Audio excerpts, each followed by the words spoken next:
all these moving pieces. We have a lot of moving pieces. What do we do with all the moving pieces? I am still determining. I know that others will have suggestions.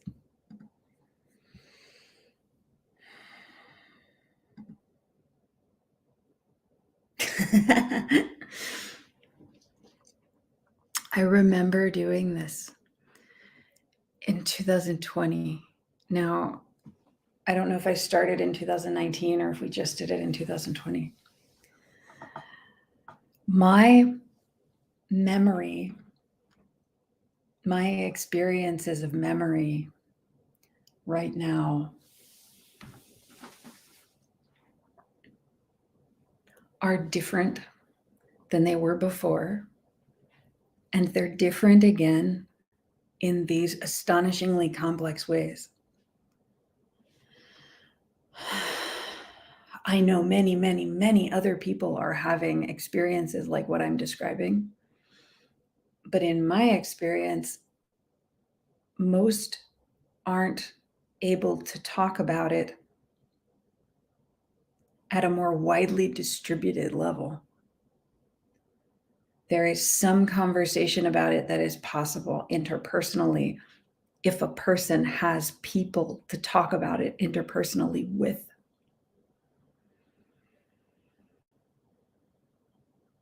But what we have discovered over and over and over again is that these invisible people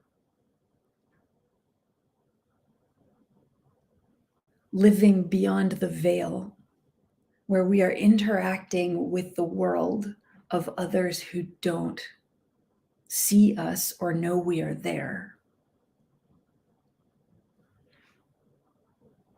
are missing the collective body of the larger distributed media platforms that others are taking for granted as part of their greater collective bodies.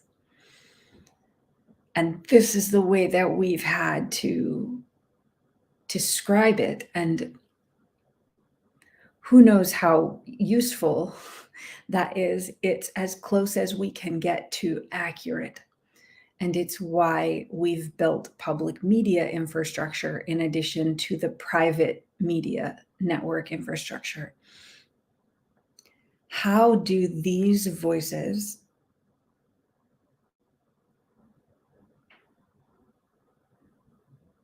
experience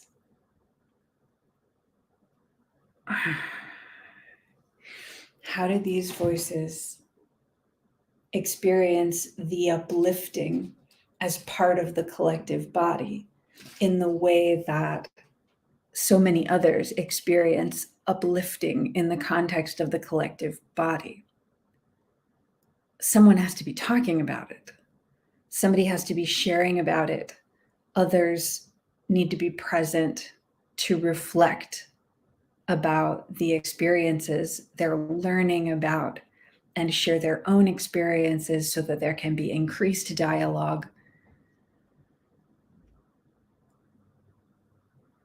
And the public media infrastructure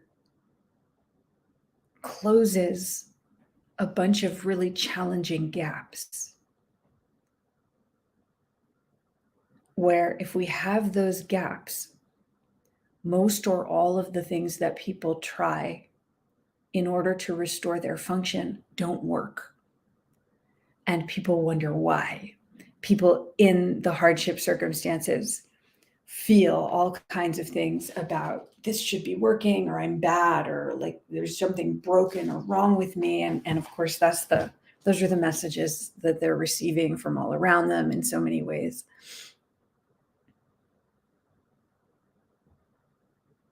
And people who are not enduring the same kinds of hardship circumstances, they don't know why people are behaving erratically or chaotically or lashing out or collapsing or disappearing.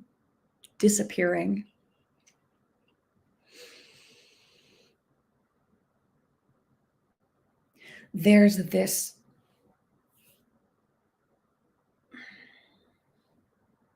I don't know how else to say it except that if I am one cell in my left shoulder, I am only this cell. This cell right here is so tiny you can't even see it. It is a human being and it's me. And here, my human body is the rest of the collective body. All these cells. So all cells everywhere. Cells in my hair, cells in my fingers. I just thought of raising my foot so that you could see my toes, but I slipped a disc in my back, so I'm not going to do that.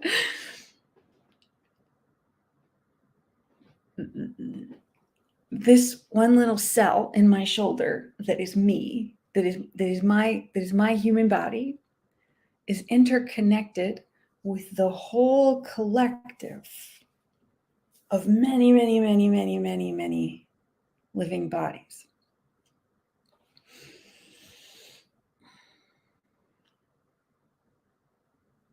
And there's something that I keep trying to convey about the physiological substrate of it that is not only the case for one cell here being inherently, like because of the nature of existence, inherently connected to every other cell in the body by some way. There are ripples. The energy of anything happening in the collective body has ripples that we may or may not be aware of, and everything happening in the collective body is influenced by what's happening here in this one cell, this one individual living body. And this one individual living body experiences ripples of energy from everywhere else in the collective body.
That isn't only happening in the cellular structures of an individual human body like this one.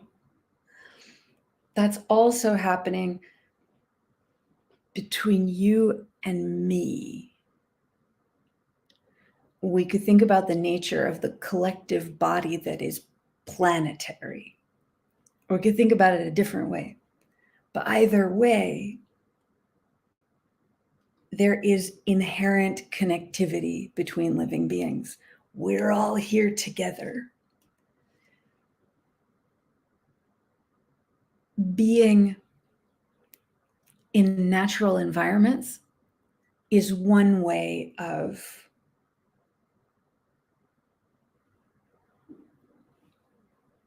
manifest presence of the individual organism in the greater collective body.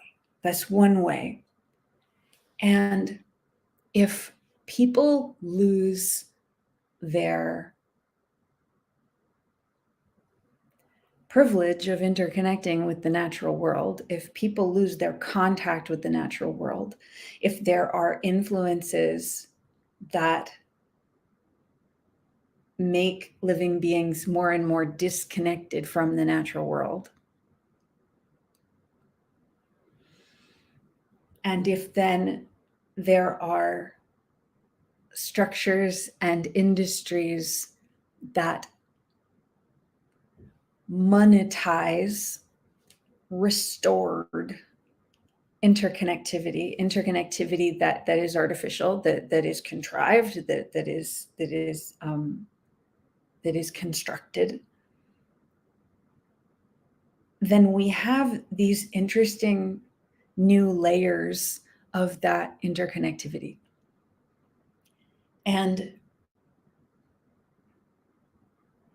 I know there must be all kinds of different ways that this happens in an individual human body, because we experience how the systems of the body can have struggles with making contact with other systems of the body. One part of the body is supposed to support the other part of the body in a particular way, but it can't. Why not? Because of toxicity in environments, because of what the body is enduring. There are all of these different ways that can happen. And we in the world now are living in circumstances where it seems we have a particular buildup of the way that one part of the body can be disconnected from other parts of the body in a way that doesn't allow for the resilience of the body, of any of the bodies, of any of the individual bodies that make up the collective body, and certainly also of the collective body breaking apart, and then breaking apart, and then breaking apart, and then breaking apart. And then if influences come in and build an artificial bridge and say, I'm going to charge you money to use this artificial bridge between parts of the body, that can seem like a solution.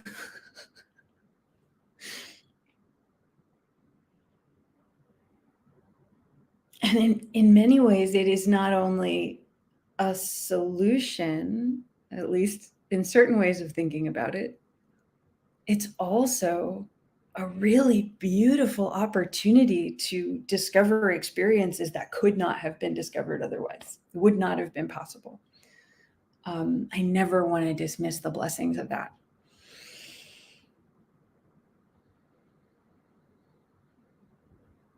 And when we have lots and lots and lots of those artificial bridges that have been constructed and then monetized, we have this increasing set of circumstances where the natural senses and inclinations of our living bodies are that we would naturally have some kind of contact or sensory input, a feeling state of connectivity with the world, and be able to sense from the world, because the world affects our bodies and our bodies affect the world.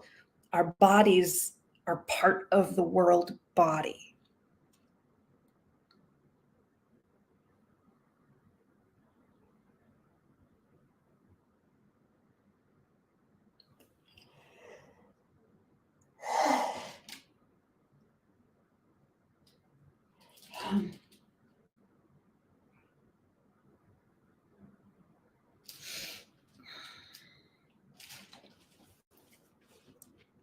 But because the bridges are artificial and monetized and can change without warning, can change without plan or notification, what we are sensing from the collective body is different than what is actually happening. Johanna Otigam and I have recordings that will be published about intuitive economic. We're reviewing the notes from our groups in Intuitive Actual, building up our materials about intuitive economic and what needs to be communicated about it. And in those videos, when they're released, we're going through the details of what happens when part of the collective body is missing, what happens when part of the community body is missing.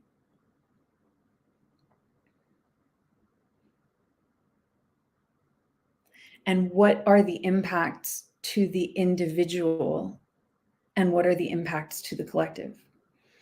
What happens when the collective has a misapprehension of the individual? What happens when the individual is erased from the collective, but is still there, but is not perceived or is misperceived in some way? And what does it mean for the collective body if the collective body does not have an accounting of the individual organisms that make up that collective body? If I have hands, I don't know if hands is a helpful allegory here. If I have hands and I think that I have 10 fingers with which to respond to circumstances, there are things that I can do with my fingers. I have a steadier way of holding this jar and drinking water. What happens if 6 of my fingers, six of my fingers, what if 6 of my fingers are suddenly taken out of commission, but the rest of my body has no idea that that has happened? There are 2 major things we think about. One is the body tries to pick up the jar, but 6 of the 3 fingers on one hand, 3 fingers on. Anyway, it's harder to pick up the jar, but the body might not know that it might not be possible to pick up the jar in a steady, stabilized way. Another thing that happens, though, is that I don't know which fingers were out of commission making all of these. I chose fingers to talk about. The other thing that happens is that the body starts to think of itself. Here's how we did it. It was like this. The body starts to conceive of itself, the collective body starts to conceive of itself as missing those digits. It becomes normalized. And so there are these parts of the body that are there that are drawing nourishment, that are present, that could be repaired, that could be tended to. But because it's normalized that those fingers are simply missing, the body, wow, am I going to use the word burden? Yeah, the body has the burden of the dead weight. Is it coming through how much I've been through as a person experiencing disablement circumstances? I know that there are a lot of people who will recognize how complicated and painful those words can be. We want the collective body to know all the parts of the collective body and tend all the parts of the collective body. If we don't, we have reduced economic facility. We have reduced capacity. We don't even realize what our lives could be like if we were tending to all our parts. Or we expect that certain things are possible that suddenly become clear as not possible. because we don't have a full accounting of what's really happening in the body, because those artificial bridges that have been monetized and change unexpectedly at times, they're not the natural, they're not the ways of connecting that the life energy has built by building the body pleomorphically over not just one person's life, but the whole ancestral lineage, all of the members of a family throughout time. That's really different than building some tech that connects us in certain ways but not others, and can be controlled by an outside influence that that is missing awareness of parts of the body, is missing awareness of physiological functions that should be able to happen in the body, but is not covered by the artificial constructs that bridge one thing and another thing. And so, to come back to the public media conversation, even with all of the really wonderful strides towards people in hardship situations having some kind of visibility in media, some kind of access to media, most of what we have going on is that disabled people are tokenized. People in intersectional hardship are tokenized. We hold them up and we say, look, we care about these people. But then those people, they don't have their own media platforms. They don't have consistent media privilege. They have to rely upon someone picking them. Oh, you come and participate in this. But where do we find vocational recovery resourcing? Where do we find the ability of the most severely affected people to become part of the greater conversation that the collective body is having? And I mean, I think there are some totally legitimate conversations about we're meeting a situation of contrivance with more contrivance. How do I feel about that? I think it's worth considering.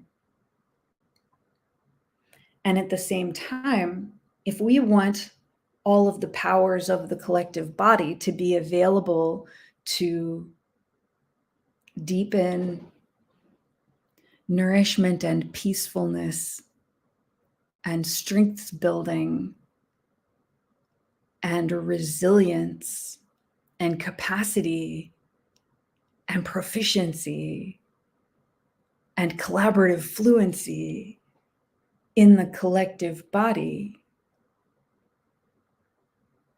we need to hear from them.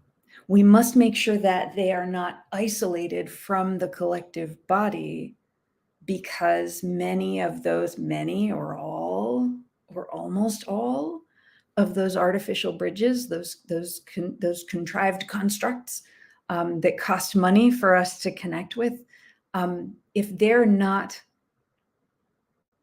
demonstrating true relational integrity with the most severely affected components, constituents of the greater collective body, we don't know what's happening to them. We don't know what solutions they have had to find in their circumstances. We don't benefit from sharing and learning with one another. We cannot flow resources where resources need to go. We cannot make simple decisions together that would relieve suffering, that would prevent violence and extremity from occurring. And so we feel profoundly in our network groups that restoring true communications privilege between the most severely affected individuals and the greater collective body is paramount. And in this day and age, communications privilege has multiple components, two of which are, can we be connected with the world around us in any way, with the environment in any way? And do we have access to tool sets that allow us to use the most popular forms of broadcast communication? Because in the natural world, broadcast communication is something kind of different. And I think any of us who want to talk about that, it's always going to be speculative. But I think a lot of us can really imagine it. Imagining being deep in a natural forest and having really strong relationship with the environment, with the living beings of the ecosystem all around us. There is a certain quality of broadcast communication in any organism in a natural environment, naturally expressing itself, that has effects that are, they'll only travel so far, but in some ways they'll travel really far, and in other ways maybe not so much. We have these really complicated, monetized structures for communications now that have absolutely given many of us capacities for communication that we would not have had naturally. And a lot of that also is co-opting communications modalities that we would have had naturally without having to pay for it, or without having to fight for basic decency in how beings treat one another.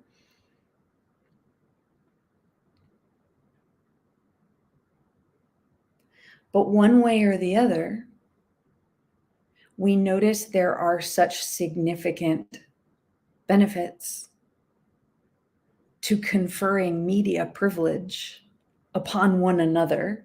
If you look at the tech and internet and media industries, you see, I don't know how we want to say it. You see media privilege being increasingly democratized, I guess we could say. More and more people have the ability to do like what I'm doing now. I couldn't do this way in 2020. I haven't looked at those videos again, but it was a different experience trying to do this in 2020. More and more people are able to use these tool sets. And then what do we choose to use them for? What do we build them to do?